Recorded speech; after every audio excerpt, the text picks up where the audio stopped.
காசா முழுவதும் ஆயிரக்கணக்கான போலீசாரை களமிறக்கிய ஹமாஸ் தரப்பினர். வெஸ்ட் பேங்க் பிரதேசத்திலே தொடர்ச்சியாக நடைபெற்று வரும் உச்ச மோதல்கள்.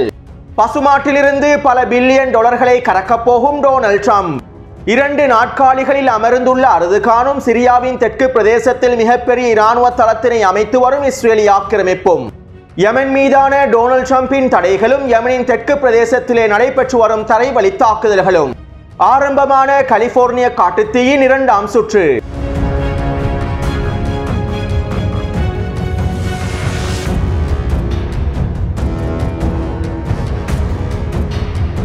அமெரிக்க காட்டுத்தீயினுடைய 2வது சுற்று தற்போது ஆரம்பிக்கப்பட்டுள்ளது. கடந்த 2 வாரங்களுக்கு முன்பு லாஸ் ஏஞ்சல்ஸின் தெற்கு பிரதேசத்தில் ஏற்பட்ட காட்டுத்தீயின் மூலமாக மிகப்பெரிய இழப்புகள் ஏற்படுத்தப்பட்டிருந்தன. தற்போது லாஸ் ஏஞ்சல்ஸின் வடக்கு பிரதேசமான கல்டாய் தேரிற்கு அருகாமையில் இருக்கக்கூடிய ஹியூஸ் பிரதேசத்திலேயே காட்டுத்தீயின் பரவல் ஆரம்பமாகியுள்ளது. கடந்த வாரமே குறித்த பிரதேசத்தில் காட்டுத்தீ ஏற்படுவதற்கான வாய்ப்புகள் இருப்பதாக எச்சரிக்கைகள் விடுக்கப்பட்டிருந்தன. மேலும் குறித்த பிரதேசத்திலே காட்டுத்தீ ஏற்படும் சந்தர்ப்பத்தில் ஏற்படக்கூடிய விளைவுகளை குறைப்பதற்காகவும் காட்டுத்தீயினை கட்டுப்படுத்துவதற்காகவும் அமெரிக்க அரசானது எல்லா விதமான வேலை திட்டங்களையும் முன்னேற்பாடுகளையும் மேற்கொண்டிருந்தது. இருப்பினும் தற்போது ஹியூஸ் பிரதேசத்திலே ஆரம்பமாகியுள்ள விரிவடைந்துள்ள இந்த காட்டுத்தீயினை ஒரு துளியேனும் கட்டுப்படுத்த முடியாத நிலைமை ஏற்பட்டுள்ளது. ஹியூஸ் பிரதேசத்திலே ஏற்பட்டிருக்கக்கூடிய இந்த காட்டுத்தீயானது விரிவடைந்து 5 மணித்தியாலங்களுக்குள் 9000 ஏக்கர் நிலப்பிரதேசங்களை முழுமையாக தீக்கிரையாக்கி விட்டதாகவும் குறித்த பிரதேசத்திலே எதிர்பார்த்ததை விட காட்டுத்தீயானது வேகமாக பரவி வருவதாகவும் அமெரிக்க ஊடகங்கள் சுட்டிக்காட்டியுள்ளன.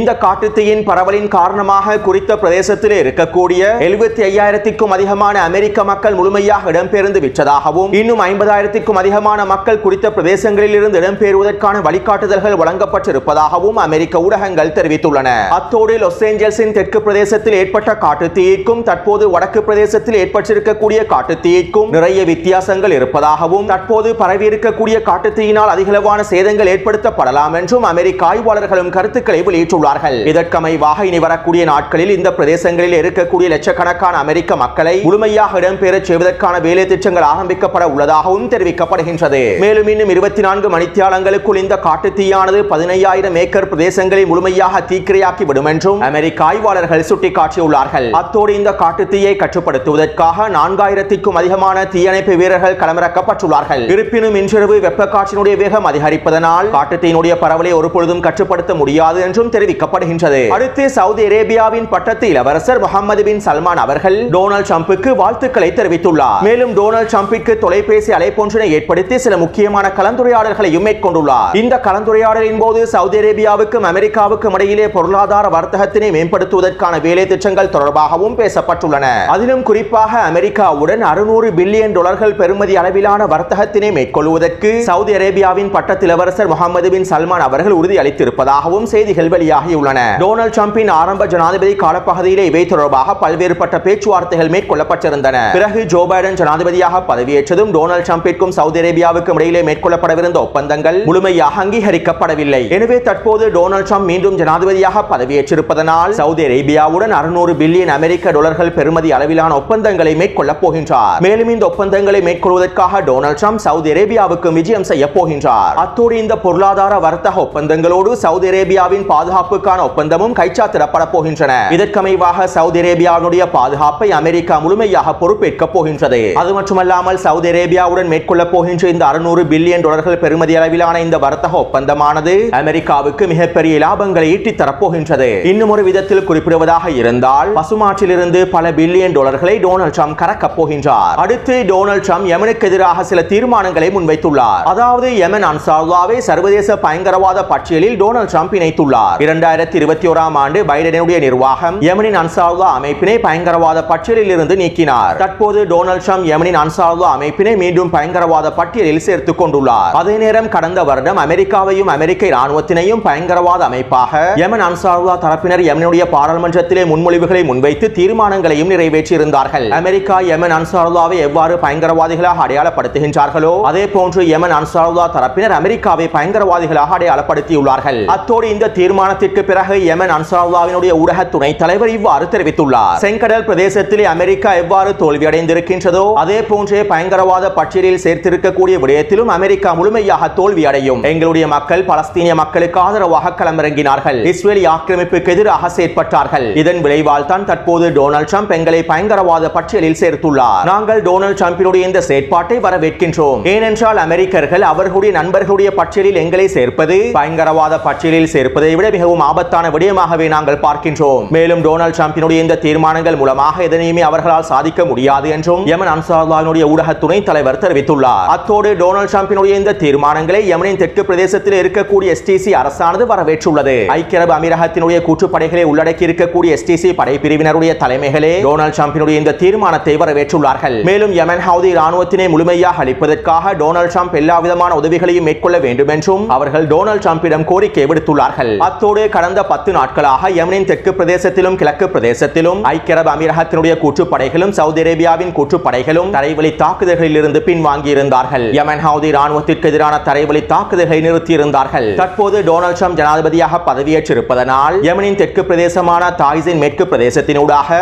ஐக்கிய அரபு அமீரகத்தினுடைய கூற்றுப்படைகளான எஸ்டிசி படைகள் தாக்குதல்களை ஆரம்பித்துள்ளார்கள். நேற்றிரவு குறித்த பிரதேசத்திலே தாக்குதல்கள் மீண்டும் ஆரம்பிக்கப்பட்டுள்ளன.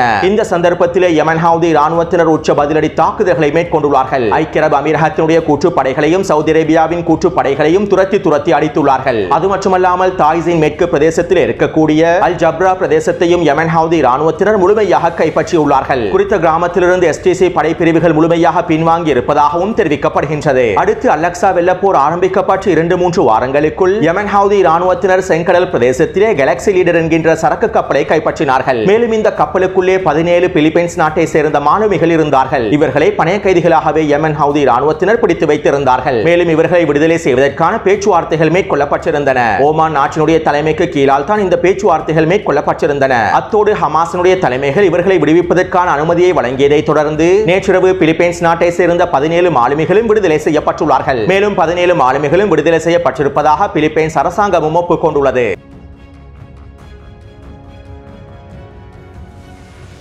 மத்திய கிழக்கில் ரஷ்யாவின் இருப்பு தொடர்பாக அல் மாயாதீன் ஊடகம் எழுப்பியிருந்த கேள்விகளுக்கு ரஷ்யாவின் வெளியுறவுத்துறை அமைச்சர் இவ்வாறு தெரிவித்திருந்தார். ரஷ்யா மத்திய கிழக்கை விட்டு ஒரு பொழுதும் முழுமையாக வெளியேறாது. சிரியாவினுடைய நிலைமைகளை இயல்பாக்குவதில் பங்களிப்பதற்கு ரஷ்யா விரும்புகின்றது. இதற்காக சிரியாவிலே வலுவான உரையாடல்களையும் ரஷ்யா மேற்கொண்டு வருகின்றது. டமஸ்கஸில் இருக்கக்கூடிய ரஷ்ய தூதரகத்தின் மூலமாக இதற்கான பணிகள் மேற்கொள்ளப்பட்டு வருகின்றன. மேலும் சிரியாவின் புதிய அதிகாரிகளுடன் தொடர்புகளை ஏற்படுத்தி அடுத்த கட்ட வேலை திட்டங்களை மேற்கொள்வதற்கும் நாங்கள் கலந்துரையாடல்களை மேற்கொண்டு வருகின்றோம். பயங்கரவாதத்திற்கு ஆதரவளிக்காத ஒரு சிவில் அரசாங்கத்தையே நாங்கள் சிரியாவில் விரும்புகின்றோம். அதே போன்று அரேபியர்கள், துருக்கியர்கள், இன்னும் ஏனைய பிரதிநிதிகள் ஒன்றிணைந்து சவுதி அரேபியாவிலே கலந்துரையாடல்களை மேற்கொண்டிருந்தார்கள். இந்த கலந்துரையாடல்கள் சிரியாவிலே ரஷ்யாவின் இருப்பை உறுதிப்படுத்துகின்றது. வளைகுடா நாட்டை சேர்ந்த தலைவர்கள் ரஷ்யாவும் சீனாவும் ஈரானும் சிரியாவில் தொடர்ச்சியாக இருப்பதையே விரும்புகின்றார்கள். எனவே இதற்கமைவாக நாங்கள் இனி வரக்கூடிய நாட்களில் வேலை திட்டங்களை முன்னெடுப்போம் என்றும் ரஷ்யாவின் வெளியுறவுத்துறை அமைச்சர் தெரிவித்துள்ளார். தற்போதைய சூழ்நிலையில் ரஷ்யா சிரியாவிலே இருக்க வேண்டியது மிக முக்கியமான தேவையாகும். சிரியாவிலிருந்து ஈரானிய தரப்பினர் முழுமையாக வெளியேற்றப்பட்டிருப்பதனால் சிரியாவிலே ரஷ்யாவுடைய இருப்பு மிக முக்கியமானதாகும். அதிலும் குறிப்பாக பலஸ்தீனிய போர்முனைக்கு ஆதரவான எதிர்ப்பு அச்சுகளுக்கு ரஷ்யாவுடைய இருப்பு மிக முக்கியமானதாகும். சிரியாவிலே ரஷ்யா தொடர்ச்சியாக இருப்பதன் மூலமாக ரஷ்யாவின் இராணுவ தளங்களை பயன்படுத்தி எதிர்ப்பு அச்சுகளுக்கு தேவையான ஆயுத பரிமாற்றத்தையும் மேற்கொள்ள முடியும். அது மட்டுமல்லாமல் சிரியாவிலே ரஷ்யாவின் இருப்பானது எதிர்காலத்தில் மிக முக்கியமான காய் நகர்த்தல்களுக்கும் தேவையாக அமைந்திருக்கும் என்றும் ரஷ்யாவின் ஆய்வாளர்களும் சுட்டிக்காட்டியுள்ளார்கள். ஏனென்றால் துருக்கியினுடைய அதிபர் அர்துகான் 2 நாட்காலிகளில் அமர்ந்துள்ளார். இதனால் இறுதியில் அர்துகானுக்கு நண்பர்களே இல்லாத நிலைமை ஒன்று ஏற்பட போகின்றது. சிரியாவிலே அர்துகான் மேற்கொண்ட காய் நகர்த்தல்கள் அர்துகானின் எதிர்காலத்திற்கு மிகப்பெரிய சவாலாக மாறப்போகின்றது. அர்துகானுக்கு கீழால் துருக்கியின் வெளியுறவு கொள்கையானது பாதுகாப்பற்ற வலைப்பின்னர்களை கொண்டிருக்கக்கூடிய கொள்கையாக மாறிவிட்டது. இந்த மோசமான பாதையானது இனி வரக்கூடிய நாட்களில் மேலும் பிரிந்து சென்று ஒரு இக்கட்டான நிலைமையினை அர்துகானுக்கு ஏற்படுத்தும். இறுதியில் அர்துகான் 2 வாகனங்களுக்கு நடுவே குதிப்பார். மேலும் இந்த வாகனங்களுக்கு இடையிலே முட்டி மோதி ஒரு மோசமான இரக்கத்தை அனுபவிப்பார். சிரியாவிலே அசாதினுடைய ஆட்சியை வீழ்த்துவதற்காகவும் ஈரானின் செல்வாக்கினை குறைப்பதற்காகவும் பலஸ்தீனிய போர்முனைக்கு ஆதரவான எதிர்ப்பு அச்சினை பலவீனப்படுத்துவதற்காகவுமே சிரியாவிலே துருக்கி மேற்கொண்ட நடவடிக்கைகளை அமெரிக்கா தடுத்து நிறுத்தவில்லை. மறைமுகமாக சிரியாவிலே துருக்கியினுடைய நகர்வுகளுக்கு அமெரிக்கா எல்லா விதமான உதவிகளையும் வழங்கியது. ஆனால் இதற்கு பிறகு சிரியாவிலே துருக்கியினுடைய நகர்வுகளை அமெரிக்கா ஒருபொழுதும் பொறுத்துக் கொள்ளாது. சிரியாவின் வடகிழக்கு பிரதேசத்தில் இருக்கக்கூடிய எண்ணெய் வளங்களை அமெரிக்கா ஒருபொழுதும் விற்றுக் கொடுக்காது. மேலும் சிரியாவின் வடகிழக்கு பிரதேசத்திலே குர்திஸ்தான் நாட்டை அமைப்பதற்கும் போரிற்கும் அமெரிக்கா முழுமையான ஆதரவை வழங்கும். சுருக்கமாக குறிப்பிடுவதாக இருந்தால் சிரியாவின் வடக்கு பிரதேசத்திலே அர்துகான் அடுத்த போரை ஆரம்பித்திருப்பது துருக்கியினுடைய வீழ்ச்சியின் ஆரம்பமாகவே கருதப்படுகின்றது. துருக்கியின் வடக்கு பிரதேசத்திலே அர்துகான் ஆரம்பித்திருக்கக்கூடிய இந்த போரினுடைய ஒரு கட்டத்தில் அர்துகானுக்கு ரஷ்யாவும் ஈரானும் தேவைப்படுவார்கள். இப்படியானதொரு நிலைமை ஏற்படுவதற்கான வாய்ப்புகள் அதிகமாகவே இருக்கின்றன.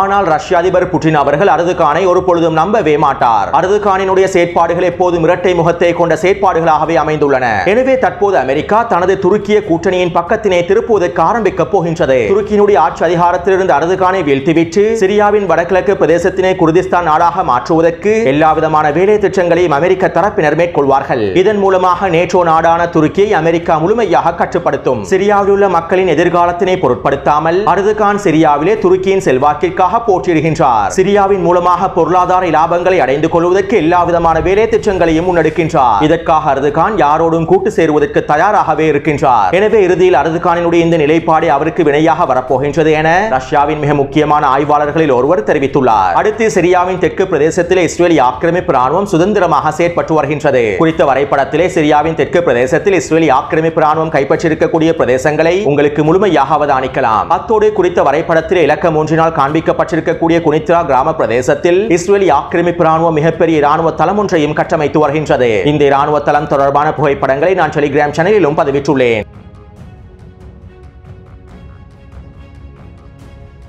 காசாவிலிருந்து இஸ்ரேலிய ஆக்கிரமிப்பு ராணுவத்தினை நாங்கள் துரத்தி அடித்ததை போன்று வெஸ்ட் பேங்க் பிரதேசத்திலே களமிறங்கி இருக்கக்கூடிய இஸ்ரேலிய ஆக்கிரமிப்பு ராணுவத்தையும் நாங்கள் துரத்தி அடிப்போம். காசாவில் எந்தவிதமான வெற்றிலக்குகளையும் அடைந்து கொள்ள முடியாத இஸ்ரேலிய ஆக்கிரமிப்பு ராணுவத்தினால் வெஸ்ட் பேங்க் பிரதேசத்திலும் எந்தவிதமான வெற்றிலக்குகளையும் அடைந்து கொள்ள முடியாது. மேலும் வெஸ்ட் பேங்க் பிரதேசத்தில் இருக்கக்கூடிய ஒட்டுமொத்த பலஸ்தீனிய மக்களும் தங்களிடம் இருக்கக்கூடிய ஆயுதங்களை பயன்படுத்தி இஸ்ரேலிய ஆக்கிரமிப்புக்கு எதிரான தாக்குதல்களை ஆரம்பிக்க வேண்டும் என வெஸ்ட் பேங்க் பிரதேசத்திற்கு பொறுப்பான ஹமாஸினுடைய தலைவர் அறிக்கை ஒன்றின் மூலமாக தெரிவித்துள்ளார். இதற்கமைவாக தற்போது ஜெனின் பிரதேசத்திலே உச்ச தாக்குதல்கள் மேற்கொள்ளப்பட்டு வருகின்றன. நேற்றிரவு ஜெனின் பிரதேசத்தில் இருக்கக்கூடிய பலஸ்தீனிய போராளிகள் 6 தாக்குதல்களை மேற்கொண்டுள்ளார்கள். இதிலே 4 தாக்குதல்கள் தரமான வெடிகுண்டு பொறிகளை பயன்படுத்தியே மேற்கொள்ளப்பட்டுள்ளன. இந்த வெடிகுண்டு பொறிகளிலே 2 ஜீப் வண்டிகளும் ஒரு புல்டோசர் வண்டியும் வசமாக சிக்கி வெடித்து சிதறியுள்ளன. மேலும் இந்த தாக்குதலினால் மாத்திரம் 15க்கும் அதிகமான இஸ்ரேலிய ஆக்கிரமிப்பு சிப்பாய்கள் கொல்லப்பட்டும் படுகாயமடைந்து இருக்கலாம் என்றும் தெரிவிக்கப்படுகின்றது. அதே போன்று இஸ்ரேலிய ஆக்கிரமிப்பு ராணுவத்தின் தாக்குதலினால் 2 பலஸ்தீனிய போராளிகள் கொல்லப்பட்டுள்ளார்கள். மேலும் 20க்கும் அதிகமான பலஸ்தீனிய நபர்கள் படுகாயமடைந்துள்ளார்கள்.